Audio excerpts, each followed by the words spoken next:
برادران ملت اسلامی، السلام علیکم ورحمۃ اللہ وبرکاتہ۔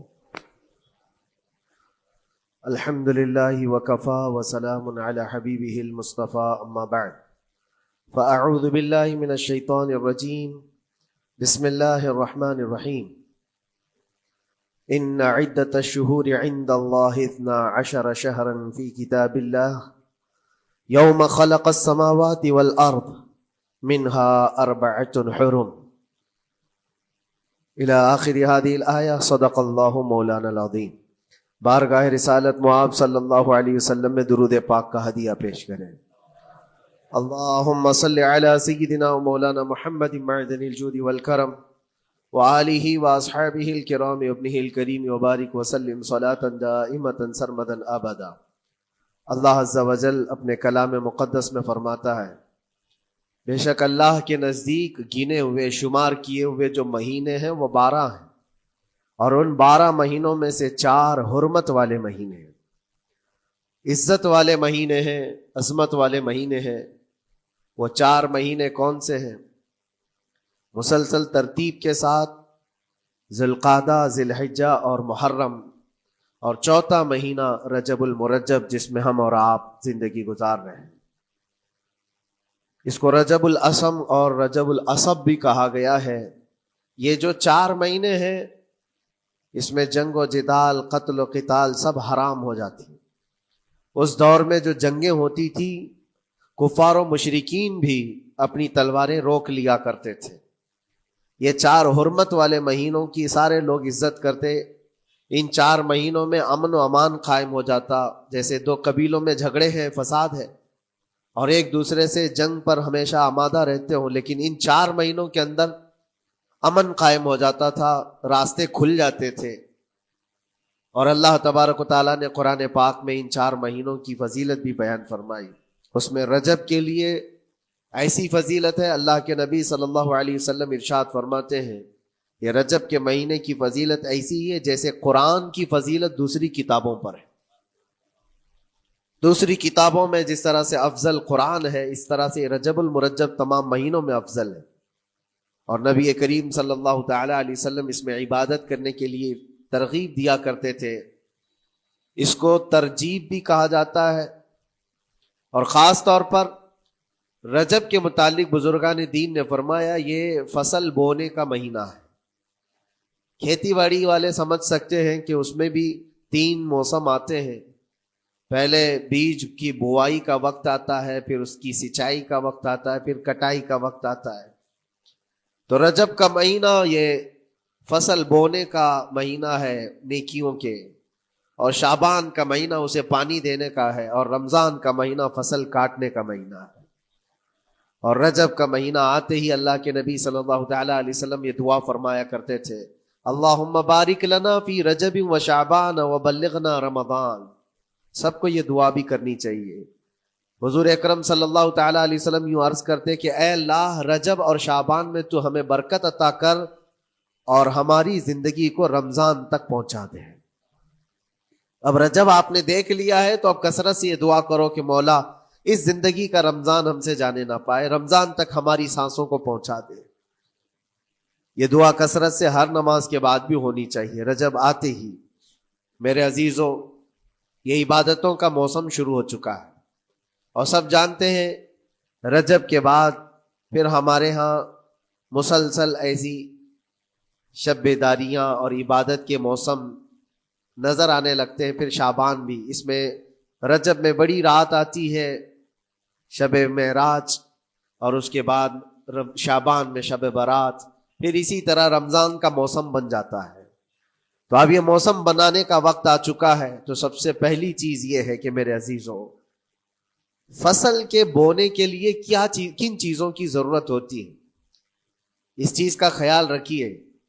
بیج اگر کھوٹا ڈالے ہو اور ویسی ہی فصل آنے کا انتظار کرو گے تو پھر نہیں ہوگا۔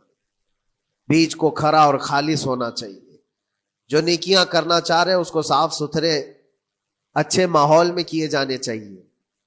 کھیتی باڑی کرنے والا جانتا ہے، بیج تو وہ بو رہا ہے، زمین بھی اچھی ہے، ساری چیزیں، کئی چیزوں کی ضرورت ہوتی ہے، بیج بھی اچھا ہو، زمین بھی اچھا ہو، موسم بھی اچھا ہو۔ تب جا کر کے اس کی فصل نکلتی ہے.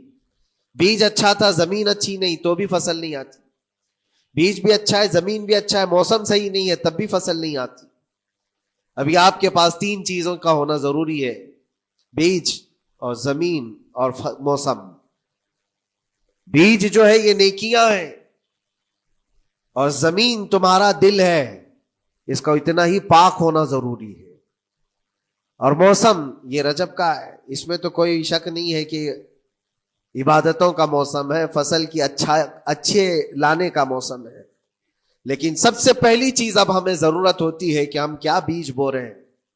شیخ سعدی رحمت اللہ تعالی علیہ فرمایا کرتے کہ زمین میں ادرک بو کر کے گنا آنے کی امید تو نہیں کر سکتے. جو بویا ہے وہی اسی کی فصل آئے گی.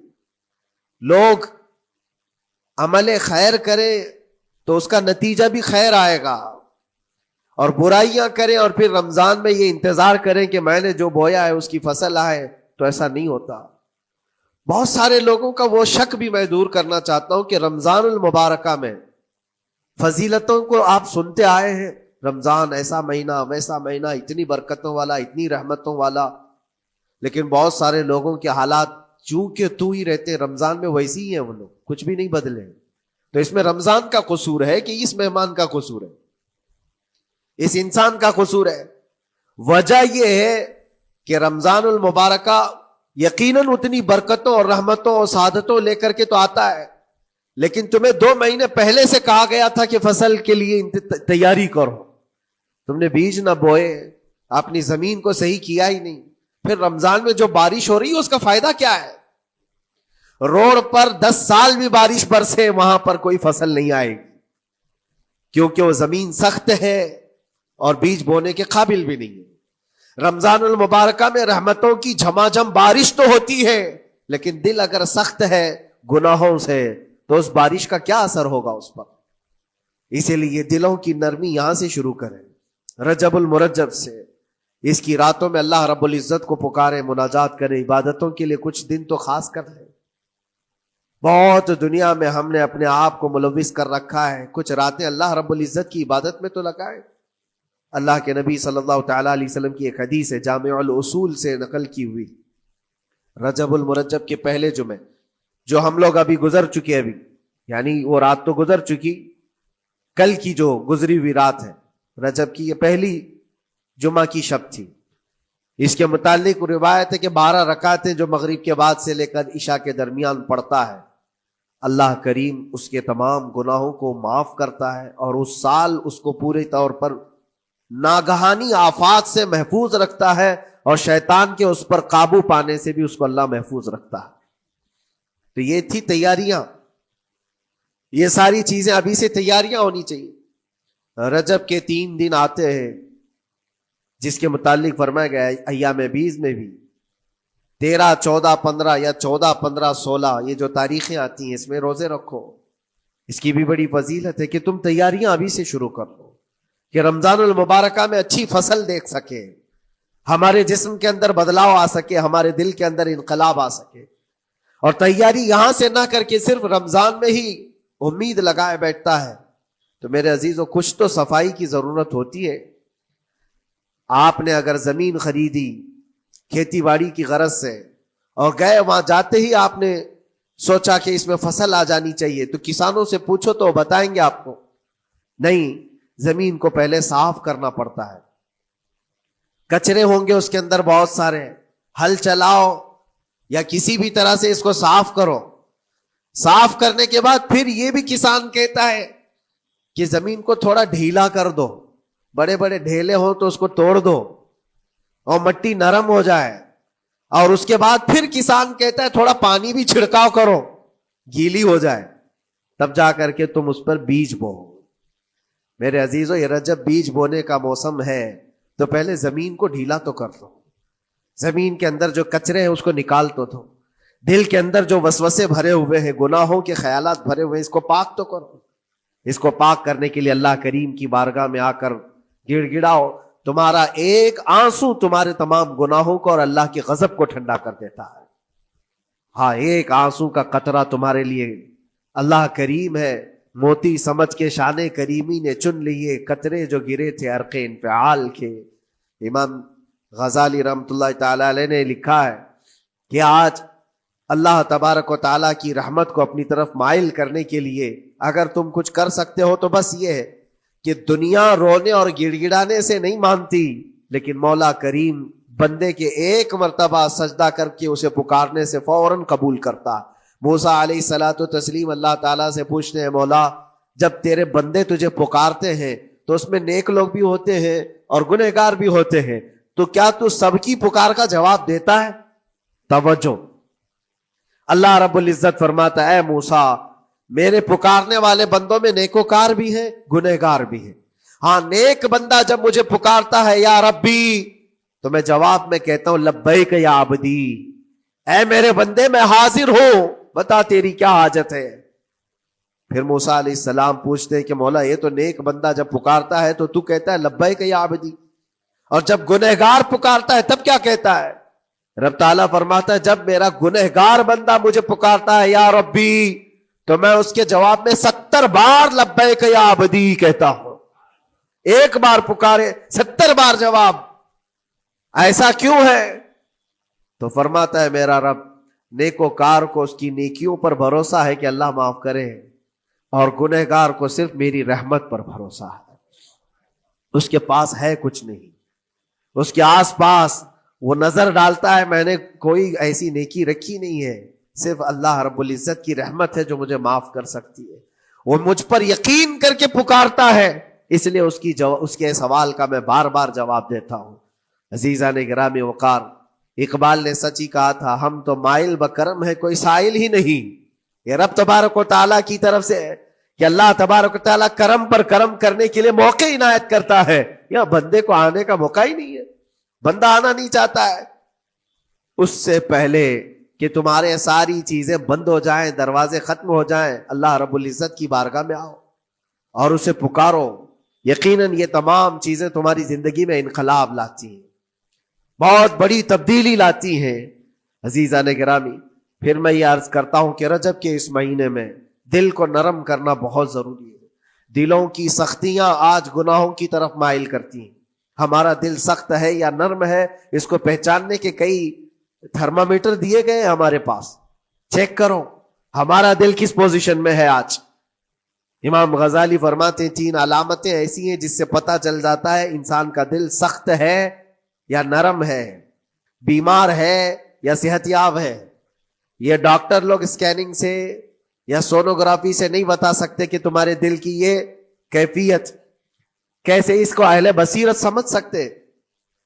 فرماتے ہیں کہ اگر مسجد میں زیادہ دیر تک بیٹھ نہیں پاتا تو سمجھ لو اس کا دل بیمار ہے، اس کا دل سخت ہو چکا ہے، اس کو مسجد میں بیٹھنے نہیں دیتا۔ یہی دل ٹیلی ویژن کے سامنے 3 گھنٹے بیٹھے، اس کو کچھ بھی اکتاہٹ نہیں آتی، موبائل پر گیم کھیلتا رہتا ہے، 4 گھنٹے گزر گئے کہ 5 گھنٹے گزر گئے اسے پتہ ہی نہیں۔ آج ایک سروے کے مطابق ہر انسان جو موبائل چلاتا ہے اس میں 18 گھنٹے وہ بیزی ہے دن کے۔ کئی جگہوں پر ایسے حالات آئے 18 گھنٹے دن میں ہوتے ہی ہے 24 گھنٹے، جس میں 6 گھنٹے اگر آرام کے نکالے تو باقی پورے 18 گھنٹے کیسے انسان بیزی رہ سکتا ہے؟ اس میں کھانا بھی ہے، پینا بھی ہے، حاجتیں بھی ہیں، لیکن سروے کے مطابق یہ بھی بات آئی ہے کہ 18 گھنٹے کنزیوم کرتے ہیں۔ میرے عزیزوں، اس میں کوئی اکتاہٹ اور اس میں کوئی ملال نہیں آتا، بیزارگی نہیں آتی، اور اللہ کے گھر میں یا فرض سے نماز سے ابھی سلام پھیرا کیا کہ بھاگنے کی تمنا ہوتی ہے۔ کئی جگہوں پر تو ایسا ہے، اسی لیے اللہ کے نبی صلی اللہ تعالی علیہ وسلم کی ایک حدیث میں سناتا ہوں، ارشاد فرماتے 2 چیزیں کسی منافق کے اندر جمع نہیں ہو سکتی، 2 چیزیں منافق آدمی کے اندر آ ہی نہیں سکتی۔ وہ کیا چیزیں؟ حضور پاک صلی اللہ تعالی علیہ وسلم فرماتے ہیں اچھے اخلاق منافق کے اندر نہیں آتے، اور اللہ کی اور اس کے رسول کی ہر بات پر یقین، یہ منافق کے اندر نہیں آ سکتے۔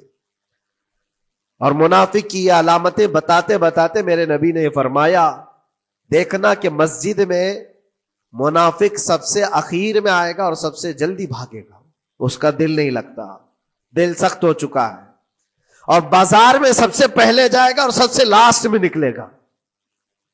بازار اس کے دل لگنے کی جگہ ہے، اس کے وہاں پر تفریح کی جگہ ہے. اور مومن کی علامت یہ فرمایا کہ مومن مسجد میں جلدی آتا ہے اور دیر سے جاتا ہے، اس کا دل لگا رہتا ہے. اور مومن بازار میں لوگوں کے شروعات میں نہیں، اپنی ضرورت کے مطابق گیا اور نکل آیا. اور فرماتے ہیں میرے آقا صلی اللہ علیہ وسلم، روئے زمین پر سب سے اچھی جگہوں میں سے کوئی جگہ ہے تو اللہ کا گھر ہے، مسجد ہے. اور سب سے بری جگہوں کے متعلق فرمایا وہ بازار ہے. اب یہاں پر دلوں کے متعلق میں عرض کر رہا ہوں کہ کس کا دل کس پوزیشن میں ہے، اسے آج خود آزما لینا چاہیے. دوسری علامت، امام غزالی فرماتے ہیں قرآن پاک کھولے گا وہ صفحہ 2 صفحہ سے زیادہ پڑھ نہیں پائے گا، بند کرنے کا دل کرے گا. یہ تو چھوڑو اٹھانے کے بعد پڑھنے نہ پڑھنے کی بات ہے، کچھ تو چھونا بھی نہیں چاہتے، اٹھاتے ہی نہیں. سال پورا ہو گیا تو قرآن پکڑتے نہیں، تو پھر دل کی کیفیت کیا ہو چکی ہوگی، دل کیسا مریض ہوگا. بعض لوگ ہم سے یہ کہتے بھی تھے کہ حضرت پڑھنا تو آتا نہیں، کیا کریں گے قرآن کا. کہا اٹھانا تو آتا ہے. میں نے ان سے پوچھا قرآن اٹھانا تو آتا ہے، جب قسم کھانے کی بات ہوتی ہے تو کیسے قرآن اٹھا لیتے ہو، سر پہ رکھ لیتے ہو.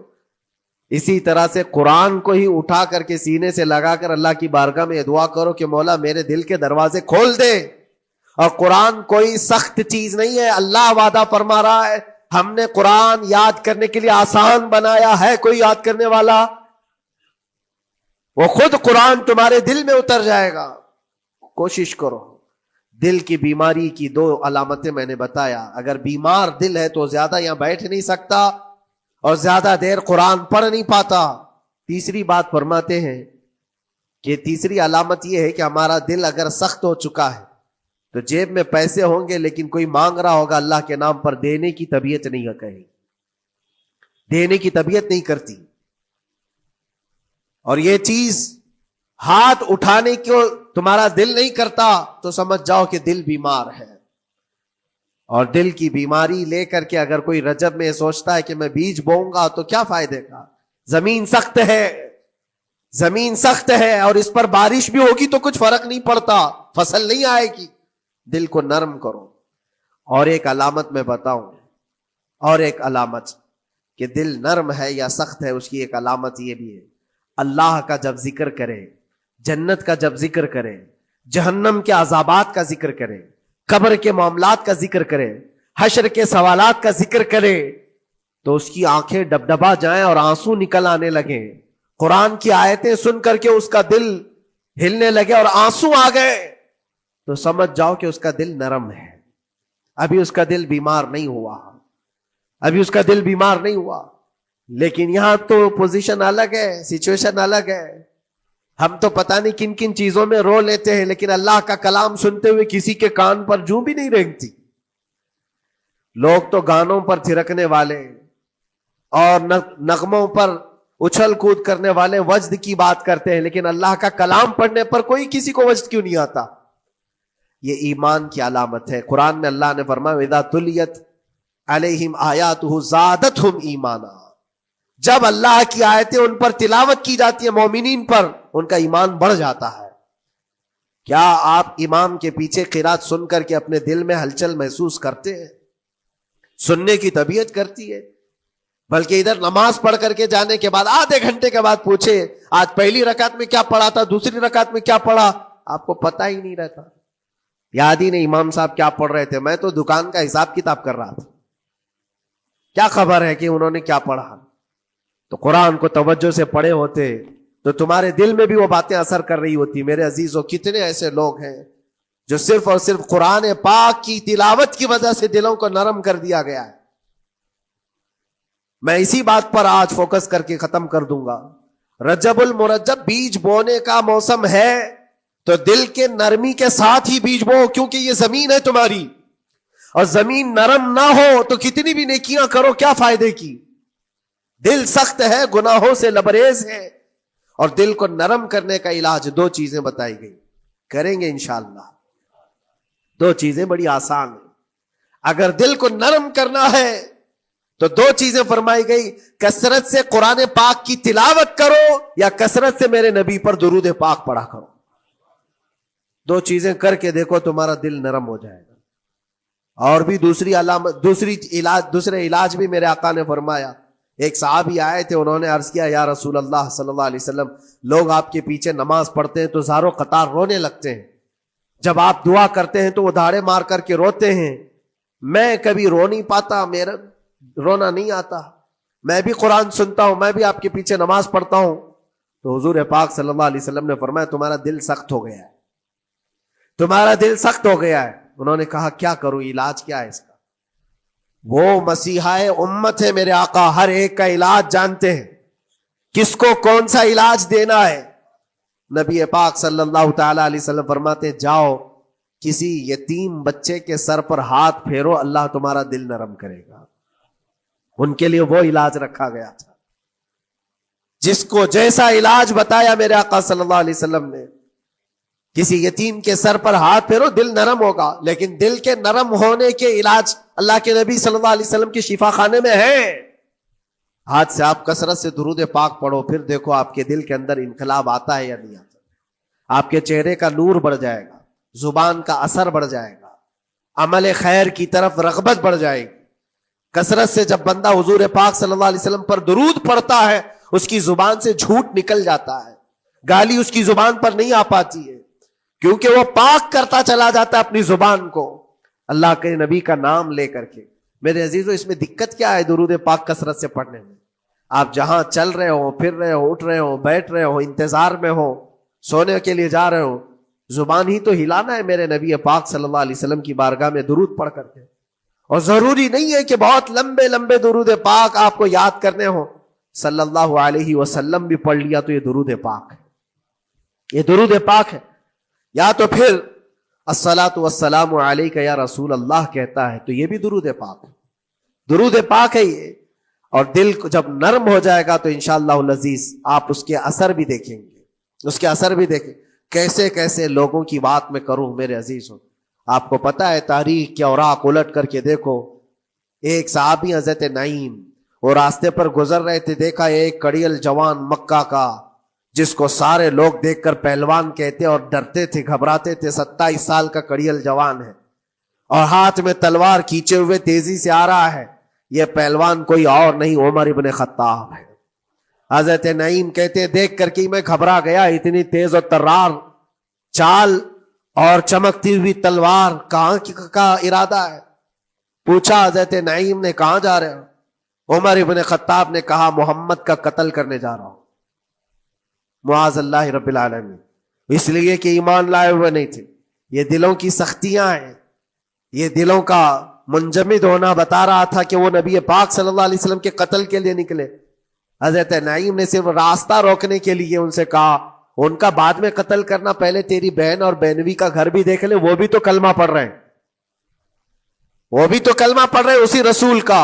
تو غصہ اور بڑھ گیا کہ میرے گھر میں یہ ہو چکا ہے، میں تو جس کا قتل کرنے جا رہا ہوں وہ میرے گھر تک آیا ہوا ہے. کہا پہلے میری بہن اور بہنوی کا کام تمام کرتا ہوں. اسی غرض سے وہ آئے تھے. اور جس وقت اپنے بہن کے گھر کے باہر کھڑے تھے، اتفاق ایسا کہ اندر سے قرآن کے پڑھنے کی آواز آ رہی تھی.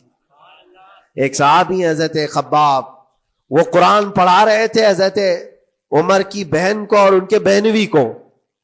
اور کیا بہترین انداز رہا ہوگا، جو رسول اللہ سے ڈائریکٹ سنے ہوئے لوگ تھے. اللہ کا کلام اترا ہوا ہے جن کے اوپر، وہ اس وقت حاضر رہے ہوئے لوگ ہیں، قرآن کو پڑھ رہے تھے. طٰہٰ ما انزلنا علیک القرآن لتشقی الا تذکرۃ لمن یخشی. عرب لوگ اچھی طرح سے جانتے تھے ایک ایک حرف کا معنی کیا ہوتا ہے، وہ عربی جانتے تھے، ان کی مادری زبان تھی. اور اس قرآن کے اندر جو مٹھاس تھی، عمر ابن خطاب کان لگا کر سنتے رہے سنتے رہے سنتے رہے. لیکن غصہ جو اندر سے تھا، دل کی جو سختی تھی، آئے تھے مارنے کے لیے ہی. دروازہ زور زور سے ٹھوکنے لگ گئے، اندر لوگ ڈر گئے. حضرت خباب کو چھپا دیا، بہن اور بہنوی نے دروازہ کھولا. دروازہ کھلتے ہی ان پر حملہ آور ہو گئے. عمر ابن خطاب مارا، اپنے بہنوی کو بہت مارا کہ تم یہ کیا کر رہے ہو، دین بدل چکے ہو. یعنی تم یہاں سے نکل کر کے دوسری جگہ چلے گئے ہو، صحابی ہو گئے ہو، اپنی بہن کو بھی مارا یہاں تک کہ ان کی ناک پھٹ گئی. جب لہو لہان ہو گئے تو عمر ابن خطاب نے دیکھا کہ میں اپنی بہن اور اپنی بھائی کو مار رہا ہوں. پھر تھوڑی دیر کے لیے دل میں رحم آیا. اور دل میں رحم آیا کس چیز کا؟ کس چیز کی وجہ سے نرم ہوا دل میرے عزیزوں؟ بھائی اپنے بہنوئی کی اور اپنی بہن کی پٹائی کو دیکھ کر کے نہیں، ان کو دیکھا تھوڑی دیر کے بعد اور کہا چلو چھوڑو جانے دو، جو ہوا سو ہوا، لیکن جو تم لوگ پڑھ رہے تھے میرے آنے کے وقت مجھے دوبارہ پھر سے سنا دو. وہ کیا کلام تھا؟ وہ کون سا کلام تھا؟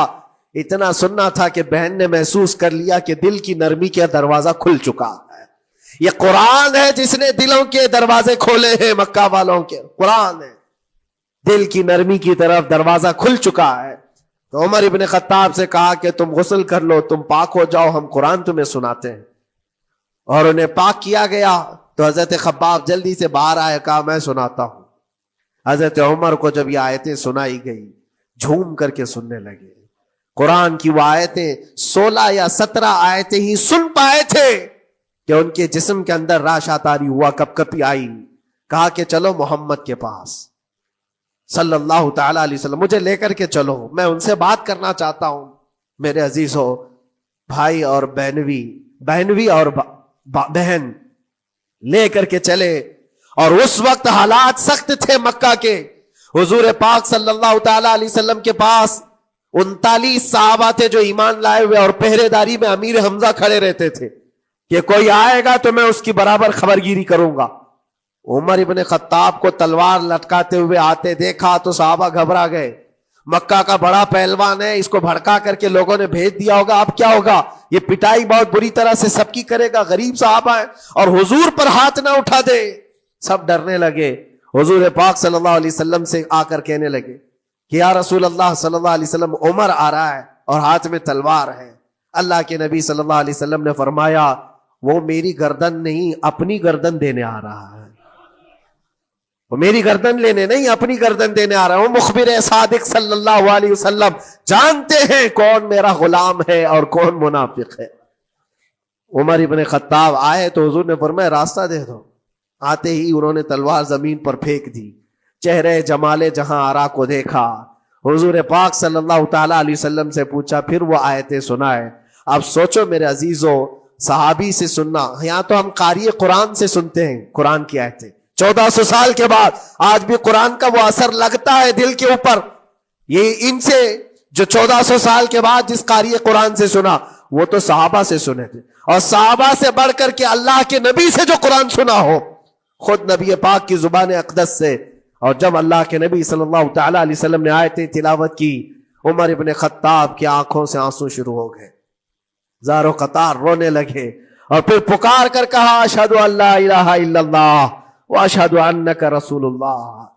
میں گواہی دیتا ہوں کہ اللہ کے سوا کوئی معبود نہیں، اور میں گواہی دیتا ہوں کہ آپ اللہ کے رسول ہیں. میرے عزیزو، عمر ابن خطاب رضی اللہ تعالیٰ عنہ کو اس طرف لانے والا، دل کو نرم کرنے والا، یہ قرآن پاک اللہ کا کلام ہی تو ہے. آج گناہوں سے اس پر بہت ساری پرت جم گئی ہے. ہمارے دلوں کے حالات ایسے ہو گئے، قرآن اٹھاؤ دلوں کو نرم کر دے گا. اور رجب المرجب میں قرآن کو پڑھو گے زمین نرم ہو جائے گی، اور پھر اس کی برکتیں تم رمضان میں دیکھو گے. ایک دو نہیں، ہزاروں ایسی ہیں. ایک ایسے مشہور ڈاکو، بغداد کے لوگ ڈرتے تھے. بغداد کے لوگ اتنا ڈرتے تھے کہ جو بھی قافلہ جائے گا لٹ جائے گا. فضیل بن عیاض، جو بھی قافلہ نکلتا تھا اس راستے سے لٹ جاتا تھا، کوئی بچ نہیں پاتا تھا. اور ایک قافلہ آ رہا تھا عرب سے اور مال تجارت لے کر بغداد کی طرف جا رہا تھا. تو قافلے والوں نے یہ مشورہ کیا کہ یہ جو قافلہ جا رہا ہے یہ اس راستے سے جا رہا ہے. فضیل بن عیاض ڈاکوؤں کا سردار وہاں رہتا ہے، بہت سارے ڈاکو اس کے ساتھ ہیں، وہ تو رہزن ہے، راستے پر روک کر کے مال لوٹ لیتے ہیں. تو قافلے میں ایک قاری قرآن تھے. انہوں نے کہا ٹھیک ہے، اب راستے پر آ ہی چکے ہیں تو کیا کر سکتے ہیں، چلو بیٹھ کر کے نکلتے ہیں. میں قرآن کی تلاوت کرتا رہوں گا اونٹ پر بیٹھ کر کے، اللہ کریم اس برکت سے ہمارا راستہ آسان کر دے گا. قاری قرآن نے قرآن کی تلاوت شروع کر دی. اور جب وہ راستہ آیا جو فضیل بن عیاض کا تھا، فضیل بن عیاض ایسی ڈاکہ زنی اور ایسی رہزنی میں مشہور آدمی، جن کے آس پاس، جن کے ہاتھ کے نیچے 1000 سے زیادہ ڈاکو کام کرتے ہوں. بغداد پورا ڈرتا تھا، پورے راستے وہاں پر کوئی بھی سلامت نہیں جا پاتا تھا. اس راستے پر ایک قاری قرآن جب آیا، میرے عزیزو تلاوت کیا کر رہا تھا؟ سورۃ الحدید کی آیت تھی، الم یأن للذین آمنوا ان تخشع قلوبهم لذکر اللہ.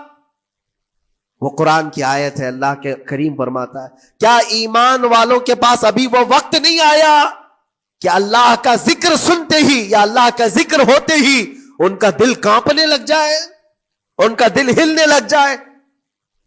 فضیل بن عیاض کے کانوں میں یہ آیت پڑھ رہی تھی. قاری قرآن بار بار اس آیت کو پڑھ رہا تھا. کیا وہ وقت ابھی ایمان والوں کے پاس نہیں آیا کہ وہ اللہ کے ذکر سے دہل جائیں؟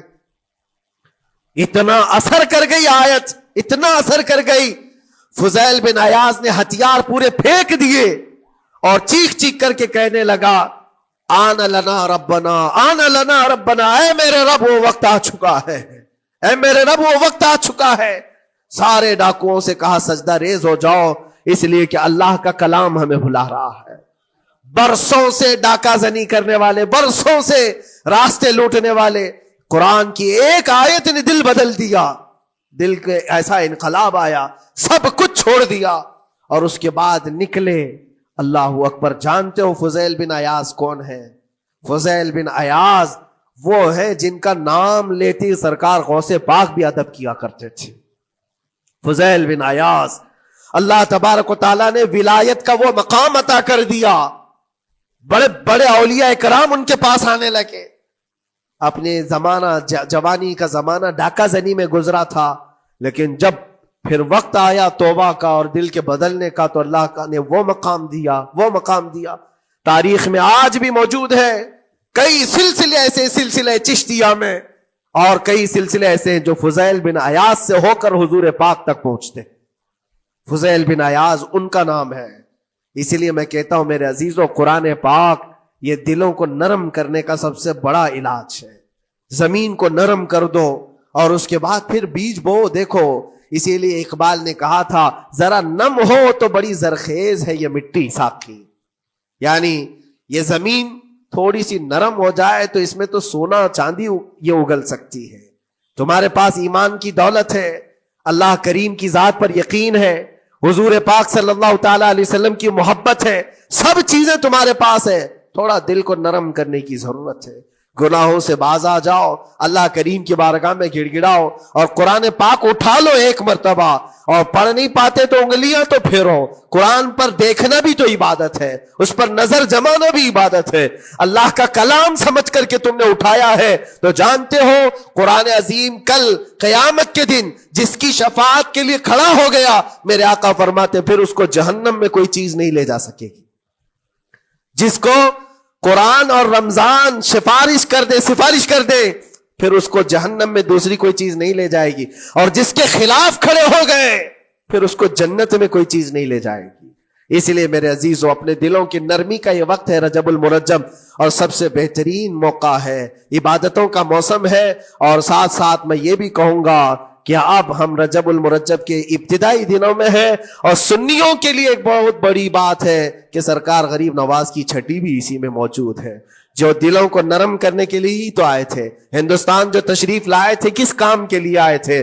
انہوں نے اپنے ذکر کی مجلسوں سے، اپنے واعظ و نصیحت سے ہزاروں کے دلوں کو نرم کیا ہے. آج بھی سرکار غریب نواز کے نام پر لوگوں کا دل نرم ہو جاتا ہے. اچھوں کو دیکھا ہے دل نرم ہو جاتا ہے. کیوں؟ وہ ایسے بزرگ تھے جنہوں نے اپنے تصوف کی تعلیمات سے کڑک اور سخت دلوں کو نرم کیا ہے. اللہ کریم نے ان کو ہمارے پاس جو بھیجا وہ عطائے رسول بن کر کے آئے. آج سرکار غریب نواز رضی اللہ تعالیٰ عنہ کے وسیلے سے میں اللہ کی بارگاہ میں دعا کروں گا، مولا اس رجب المرجب کی برکت سے اور غریب نواز کی وسیلے سے ہم سب کے دلوں کو نرم فرما دے. ہم سب کو یہ فصل، یہ موسم رجب المرجب کا بیج بونے کا، بہترین نیکیاں کرنے کی توفیق عطا فرما. ہمارے قدموں کو خیرات کی طرف بڑھا دے. ہم سب کو شر و فساد سے محفوظ فرما. حرام کاریوں سے ہمارے ہر عضو کی حفاظت فرما. رب العالمین اکرم الاکرمین قیامت کے دن تیرے نبی پاک صلی اللہ علیہ وسلم کے جھنڈے تلے ہم سب کا حشر فرما. وآخر دعوانا ان الحمد للہ رب العالمین. السلام.